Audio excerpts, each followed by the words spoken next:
నిన్న జరిగినటువంటి సభ అన్న ఎలా అనిపించింది? ఆ కార్యక్రమానికి సంబంధించిన విషయంలో మీరు ఆహ్వానం మీకు ఎవరు ఇచ్చారు? ప్లస్ నిన్న అంతమంది చూశారు కదా, మాలల సింహార్జున అంటే అసలు వస్తారా రారా అనే చాలా తడబాటులో ఉన్నటువంటి పరిస్థితుల్లో మీరు దగ్గరుండి చూశారు. ఇక్కడ ఉన్న వాళ్ళని కూర్చోబెట్టి రివ్యూ అడిగితే అయ్యే మస్తు జరిగిందా, మేము 10 లక్షల మంది వచ్చినాం అంటారు.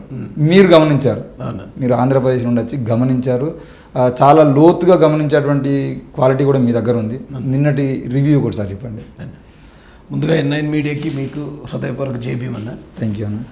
నిన్నటి మీటింగ్ ఇది ఒక కొత్త చరిత్రకి నిన్నటితో తెరదీస్తున్నారనేది చాలా క్లియర్ కట్గా నాకే కాదు, ఈ దళిత వర్గాలకు శత్రువులైన ప్రతి ఒక్కరు కూడా నిన్నటి మీటింగ్ ఒక అటు వార్నింగ్ లాంటిది. అంటే ఒక సామెత ఉంటుంది, జస్ట్ ట్రైలర్ మాత్రమే, ఓకే, పిక్చర్ అభిబాకి.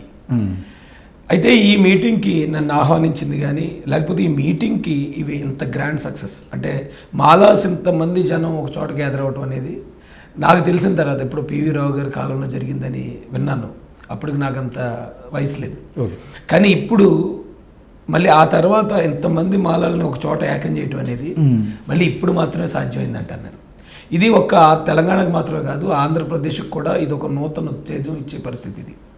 అయితే ఈ కార్యక్రమాన్ని మొదటి నుంచి కూడా నాగర్ కర్నూలు మీటింగ్ కావచ్చు, ఇది కావచ్చు, ఉమ్మడి మహబూబ్ నగర్ మీటింగ్ నుంచి దీనికి శంకుస్థాపన జరిగిందంటాను. అంటే నా అనాలిసిస్ ప్రకారం దిగంబర్ దాదా ఎవరైతే ఉన్నారో, కాంబ్లే దాదా, ఆయన ఉమ్మడి మహబూబ్ నగర్లో మొదలెట్టిన మీటింగు అది ఒకవేళ బయటికి తెలియకపోవచ్చు, కానీ అక్కడి నుంచి బీజాలు ఎక్కడ దాకా వ్యాపించాయి అనేది మాలాంటి వాళ్ళకి చాలామందికి తెలుసు.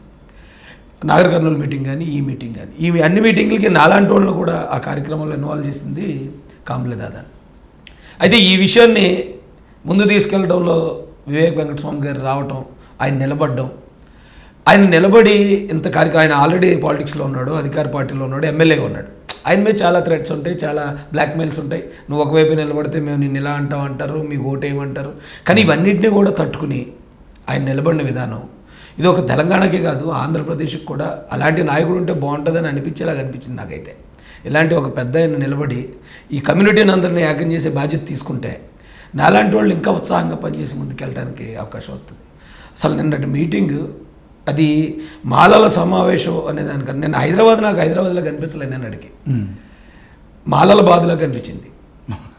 సిటీ మొత్తం మాలలది నిన్న. ఓకే, మాలాబాద్ మాలాస్బాద్ అనమాట నిన్న. అలా మొత్తం హైదరాబాద్ మొత్తం ప్యాక్ అయిపోయిందన్న. అన్ని లక్షల మంది అలాగా తరలి రావటం అనేది ఇది అంటే నిర్వీర్యం అయిపోతున్న జాతి. ఆల్మోస్ట్ రాజకీయంగా అనాథ అయిపోయాం. ఏ రాజకీయ పార్టీ చూసినా బ్లాక్ మైలర్స్కి ఇచ్చిన వాల్యూ నిజాయితీగా ఉండే వాళ్ళకి ఇవ్వరు. మాకు ఇది ఇస్తేనే మేము ఓటేస్తామనే జాతి కాదు ఇది.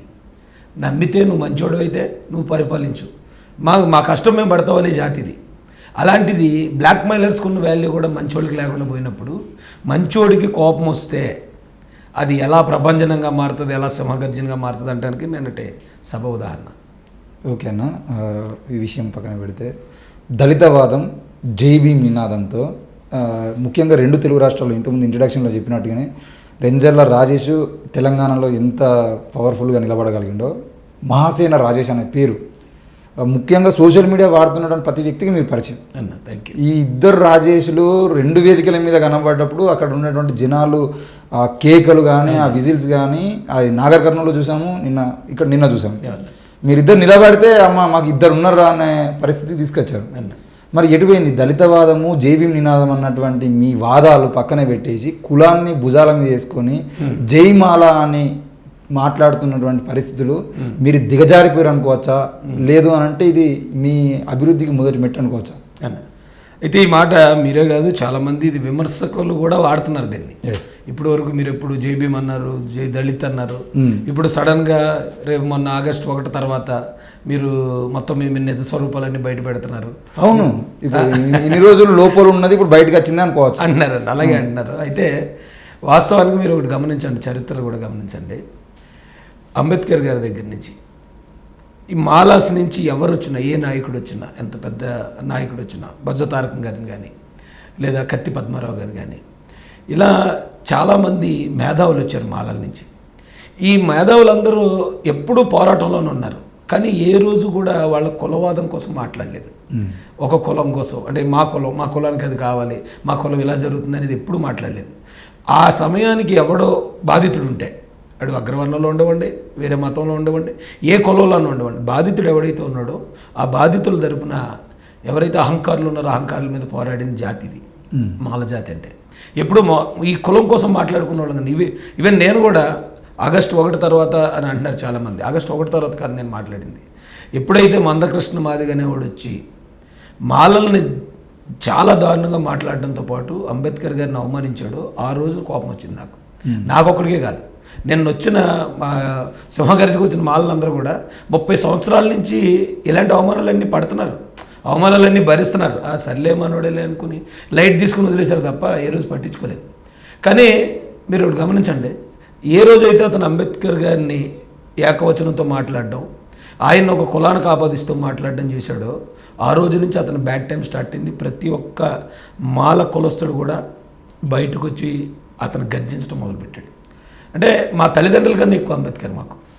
అలాంటిది ఆయన జోలికి వస్తే ఆయన ఇచ్చిన రిజర్వేషన్ల కోసం మాడుతూ, ఆయన ఇచ్చిన హక్కులతో బతుకుతూ ఆయన్నే విమర్శించే స్థాయికి ఈ రోజున మందకృష్ణ వచ్చాడంటే, అలాంటి మందకృష్ణని నాలాంటోడు కాదు, ఈ మాల జాతులు పుట్టిన ప్రతి ఒక్కడు కూడా వ్యతిరేకిస్తాడు.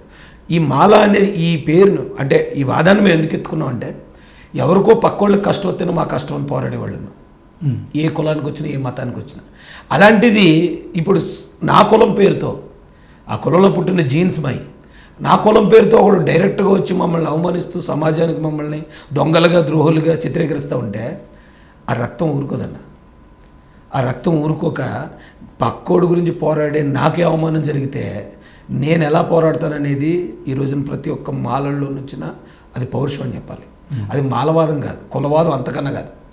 నిజంగా మేము కులవాదులు, మేము నిజంగా మాలవాదులు అయితే ఈ మందకృష్ణ అనేవాడు వర్గీకరణ అనే అంశం తీసుకొచ్చిన ప్రతిసారి అతను ఒక పార్టీకి అనుకూలంగా వెళ్తాడు, అవతల పార్టీకి మేము అనుకూలంగా ఉండాలి. మందకృష్ణ అనేవాడు ఆ పార్టీ సపోర్ట్ చేస్తాను, నేను నీ పార్టీ సపోర్ట్ చేస్తాను, నువ్వు నాకు సపోర్ట్ చేయని నేను అడుక్కోవాలి.